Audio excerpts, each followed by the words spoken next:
Yeah, I know what you're thinking. You can get a job in the Middle East simply by trying or by magic, through others, or by a fluke.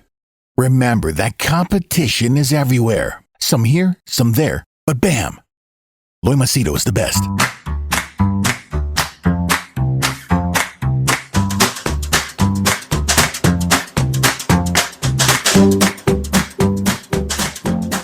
Okay,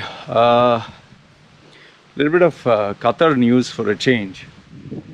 I generally don't talk much about Qatar. The reason being is I've just visited the place. I've not stayed there. So, when you're not staying there, you do not know much about the place as the place where you stayed. Like UAE, I stayed 40 years. Qatar, I have not stayed even a year. That is why when I made the Oman video, there were quite a number of mistakes. And the information that you get from media and the papers is always one-sided. Especially given the fact that these countries have a monarch, have a king. So all the information is very curtailed or filtered, So the information that I'm about to share with you is from people I trust, very close to me. And they are not just people who I like or whatever. They are smart, intelligent people who have a grasp of the economy.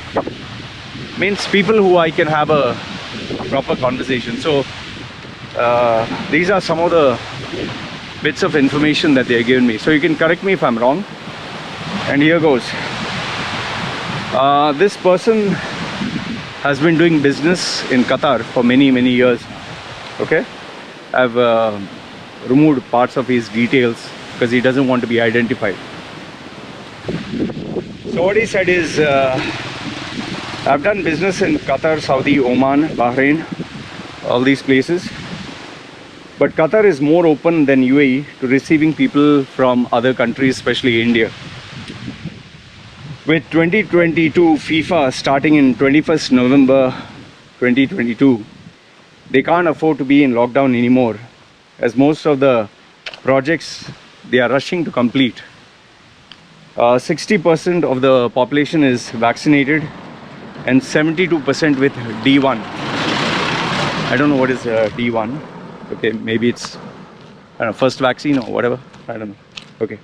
You can tell me if you know what it is. 72% have been vaccinated with D1. Business in Qatar is picking up due to the same reason. There is an immense rush for all the projects to be completed. I'll give you some interesting numbers. In 2013, Qatar decided that they needed a total of 95,000 hotel rooms for FIFA 2022, when they had only 15,000. They planned to construct 400 hotels. Then some bright mind in Ashghal,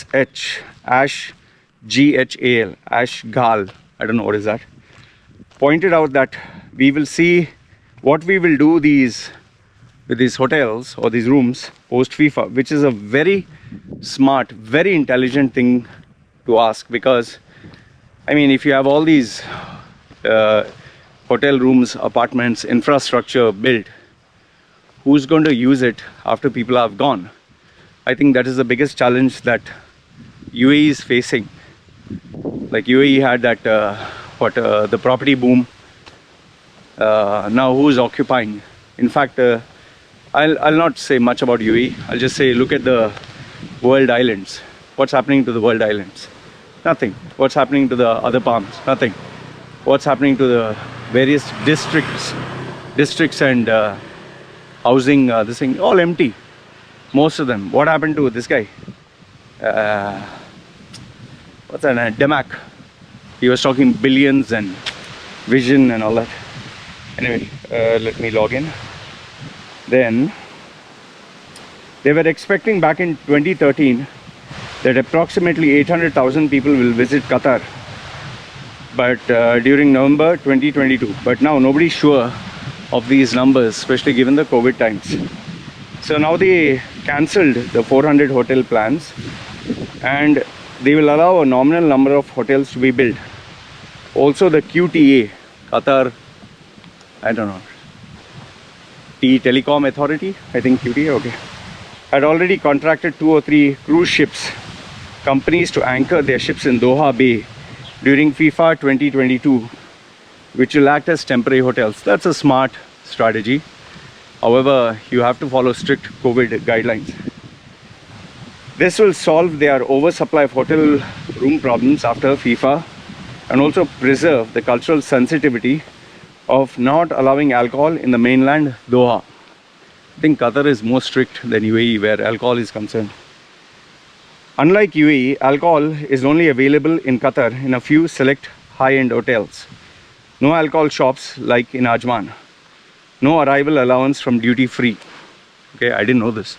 I thought it was free. By the way, Qatar airport is really, I mean, I've been there a couple of times. It's massive. And the Qatar Airlines, I'll tell you, I've traveled Emirates, not Etihad. I've traveled Qatar. Qatar is seriously miles is, okay, I wouldn't say miles. It's much better than Emirates. I was shocked when I traveled in Qatar Airways. I thought it would be substandard. They are, better than Emirates. Seriously, I don't know what it is. Is it the ambience? Is it the food? Is it the service? Okay, agreed. Qatar has some controversy regarding how they treat their cabin crew and the rules. That's, Islamic country and all that. But in terms of the experience, I'm not able to pinpoint what exactly it is, but Qatar is better than Emirates. Okay? I don't know, is it the cabin crew's arrogance or the way they treat you? I don't know what it is. Okay. Only one company is authorized to sell alcohol to people having permits, and that too as per quota specified. The company is QDC, Qatar Distribution Company, owned by Qatar Airways. So good, they'll make some revenue. Now another reason why Qatar is expanding or inviting people, they are abolishing the exit permit system. I don't know if it is fully abolished or it's just in the news, or is it a new trend. But I'm not aware how successful the program is. Yes, it was announced, but how many people are actually implementing this? And if, let's say, your employer doesn't allow, can you take him to labor or court and get a free pass? Okay. The wage protection system is more effective than Oman or UAE. He did not state how exactly, but if you know how, please do enlighten me, because like I told you, I have not been there, I don't know. But if you share with me the information, I can share it with other people. And the reason why I say this is because when you live in a particular country, you can't speak openly everything. You have to be careful. So you can send it to me on my email or loy@loymasido.com, or my WhatsApp number, which is given below, or in the intro, outro of my videos. I'll keep it private. Means in the sense, your identity. And also if you have any information which is shocking but real, please don't give me fake news, because I will try to verify. The country is hardly 15% populated geographically and expanding with their Vision 2030. I know Saudi had 2030. I didn't know Qatar had. What is the 2030 vision of Qatar? I have no idea. I think I need to research a bit. A smart marketing program. So lots of scope of projects in the construction, oil and gas sector. See, future projects is like Saudi saying about the future smart city or the $1 billion city. You can't predict what's going to happen next month with COVID. What you're predicting 30 years in the future, man. In fact, you and I don't know if we'll live or die also. What are you talking? Anyone could plan out all these things? Can anyone plan out what's going to happen next month with COVID? Come on. What are you planning 20, 30 years in advance? Okay. Then, where is it? Okay. Okay, they have deep pockets, which is true. Qatar has a lot of money, especially, I think, gas. Not that gas. They are sitting on trillions of dollars up to 2015. Every year, they have officially declared a budget surplus. I don't know how far the lockdown impacted Qatar, but if I assume it right, it did impact them negatively. How much money did they lose? They have not disclosed. If you do know, please let me know on this. Yes, Qatar had trillions, but like I always tell people, there's no such thing as unlimited amount of money. You know, sooner or later, you'll start getting worried. That's the reason why Abu Dhabi and Saudi, they're weaning themselves off all this oil money. Okay, the current Emir Tamim, who took transfer of power peacefully from his father, is a progressive guy, which I totally agree. He's much better than his father. I've literally seen road projects getting completed during his regime. An entire skyscape changed within a year after him taking power. Building a project fast is not actually an achievement. Yes, I would agree that the father was slow, son is dynamic and fast. But I would rather look at, instead of just building projects fast, sustainability is the question. You know, you need to have a sustainable, just building apartments and hotels, and then nobody is there. Like Dubai, doesn't make sense, right? Okay. They've also started allowing 100% ownership of business in certain designated trade zones. Bu Fantas is operational. Other 2 trade zones are also slated to be opened. I don't know about the other 2 trade zones. Let me know what they are. And he also suggests check updates from QFZA, Qatar Free Zone Authority. And he gave a website about Qatar news. Now, one other guy also sent me messages, but he quickly deleted them. So I'm giving you off my memory. So I don't know, I can be right or wrong. And, you know, he's worried. He doesn't want any screenshots or whatever. So this is what he said. He said, Lloyd, this information that was given, this one, is slightly old. Okay. What he said is, right now the projects that they had decided to make, many projects, now many of them have been halted. Now the problem with this is, let's say I'm the government, I took supplies from you, I made you do work, I made you supply manpower, I made you, you know, work for building my project and finalizing.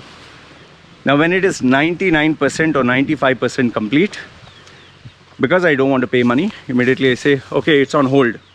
It's on hold because of the government XYZ, something, or COVID or whatever. So now, when I say the project is on hold, you know, as per legal terms and conditions, this is where they play the loopholes.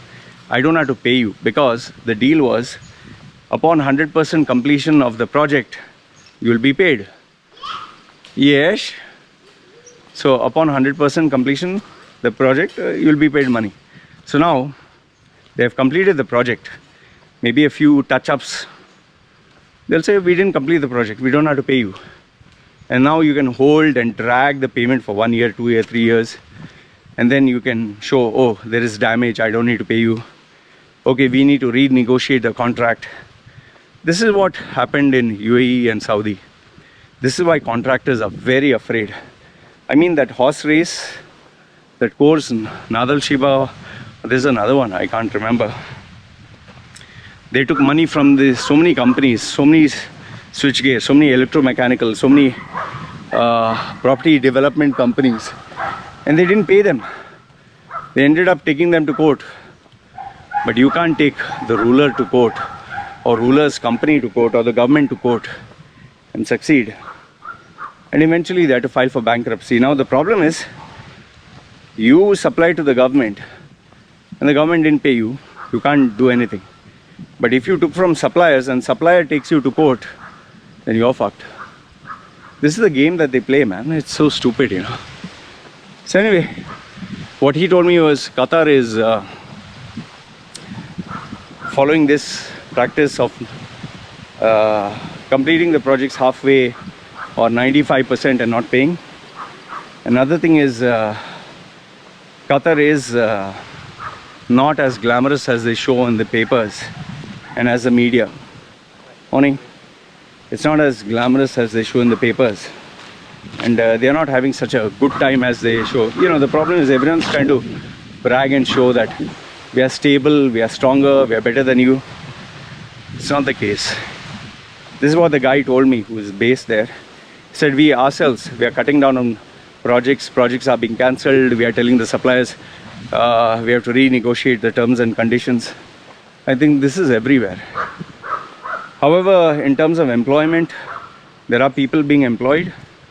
In terms of wanting people to come to Qatar, I think they are still doing it slow and steady, but making sure that you are safe. They don't want people who are diseased and all that. And Qatar is definitely looking forward to compete with UAE in also non-oil sectors. So this is the information that I received from Qatar. If you're in Qatar and you know any different, or you feel maybe it's something else, let me know. Put your thoughts in the comment section below. And this is me signing off. And yeah, feel free to tell me if I'm wrong. Alright, you guys take care. This is me signing off.